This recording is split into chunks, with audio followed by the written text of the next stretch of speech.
right, tough one. We just got, it's like when you first entered junior high and the 8th graders take you behind the school and teach you a little business to welcome you to that level. That's what tonight was about. But I'm going to take some blame for this because in the 35 minutes that we practiced yesterday, I must have pushed them too hard because we didn't have the fight we needed for this type of ball game. I'll learn from that moving forward. But yeah, there's a little bit of sarcasm there. Just disappointed that in a game of this magnitude, we didn't come out with the fight that we needed. Get off to a 4-0 start, and I think we go 3 for our next 23. And the frustration built. A lot of one-on-one, stop screening, stop moving the ball. We missed a lot of open shots. And then defensively, we just didn't have any presence at the rim. They got downhill at will. They got a lot of layups. And then some very uncharacteristic breakdowns, leaving guys in zone. Zone was key for us. It slowed them down in the first half. I think they only scored 7 points in the last 10.5 minutes.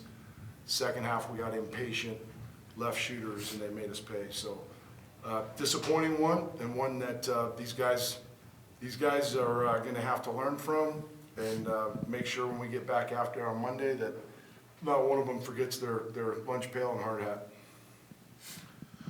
Wayne, how much of this do you just flush, and how much of it do you need to remember? I think we need to remember it. And the unfortunate thing is we came out the same way the other night. Too many guys in a fog. Gonzaga eventually kind of same thing. The one thing we got to do is flip and fight. Fight, find a way. And we kind of accepted this tonight. And we stopped being physical. They out-physicaled us, manhandled us. This is like a postseason game. I mean, 8 free throws and 9 in a very, very physical game. We obviously didn't step up, so we're going to have to learn from that. Mike, why do you think the fight wasn't there? I don't know. I just feel like a lot of us people, especially me, other people, especially starters, they gotta show up in the beginning. I feel like we didn't set the right tone for the beginning of the game, and then that kind of carried over the whole time. And St. Mary's a good team. They had the lead early, and they just kept playing good, and we couldn't figure out what to fix. And that's why we end up losing today. Wayne, what did you feel like they did specifically defensively that kind of took you out of some of the stuff you want to do? They just were very physical. They rode all of our cutters. They blew up our screens. We over-penetrated, and then they dug in and raked it out of our hands. I mean, we had a few where they just were like this, and they just took it from us. So they just out-physicaled us. It wasn't via pressure. It was physicality, riding us, bodying us, and it took us out of offense.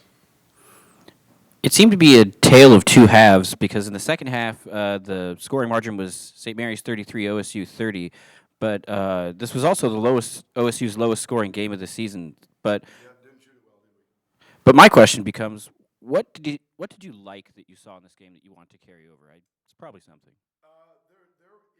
That's a good question because in a game like this, you still got to find something that was positive. I thought a lot of our zone possessions were really good, and it was at some point, it stayed 10, 12, 13 for a while. And if you could just string together 3 stops and get a couple of scores and you get it to single digits, all the momentum shifts. But we got impatient and very undisciplined in that zone. And they made us pay. They made us pay 2 threes in a row on one of their better shooters off the bench. And even when we were in zone, they were beating us on the ball. And we had bad gap help, and that's on us. I mean, we can't go 40 minutes and let these guys just continue to get downhill. Now, the kid's really good. Marshalonis is really good. And we knew after their performance the other night, in fact, the TV talent asked, the question is he going to keep shooting threes? And I said, no, I think he's just going to try to get downhill because he hadn't shot 12 threes all year.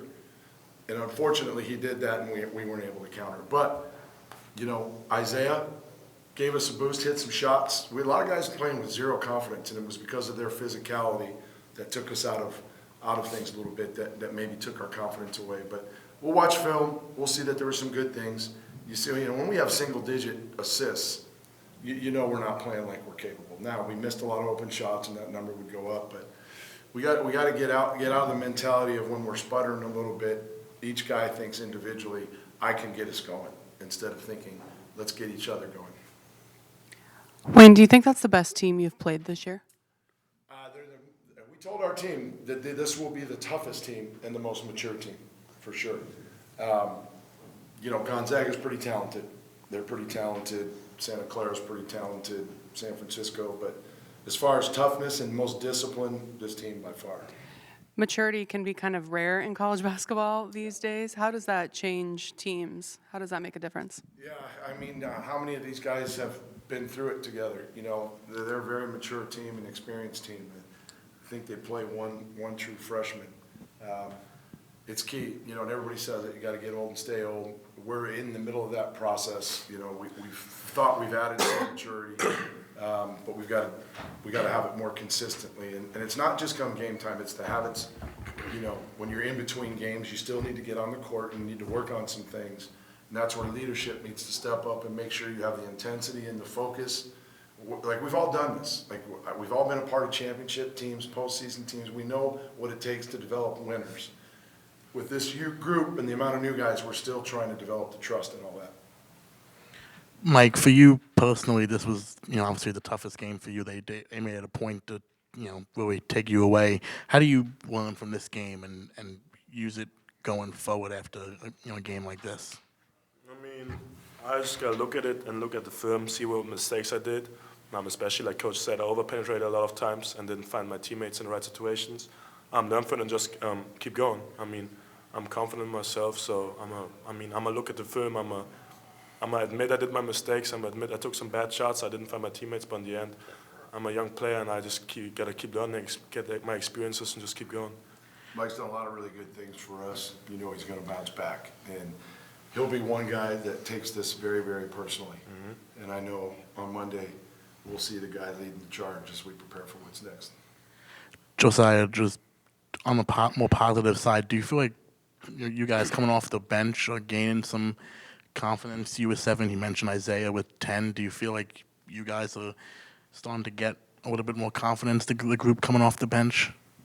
Yeah, definitely. I think me and Isaiah are kind of picking our spots and learning how to contribute to the team in whatever ways we can.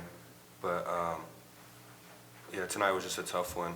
I mean, obviously me and Isaiah played good, but a win is more important for me. So, yeah. And then defensively too. Like this is a tough kid, and he's going to watch film. And he was playing against a really good mature player, but he's going to learn from it because he's got to be. Those guys that you have up front, whether you're man or zone, they've got to be guys that really can control your flow defensively by keeping it in front, fighting through screens, and he'll take it personally too and make sure he's better next time out. All right, go Beavs.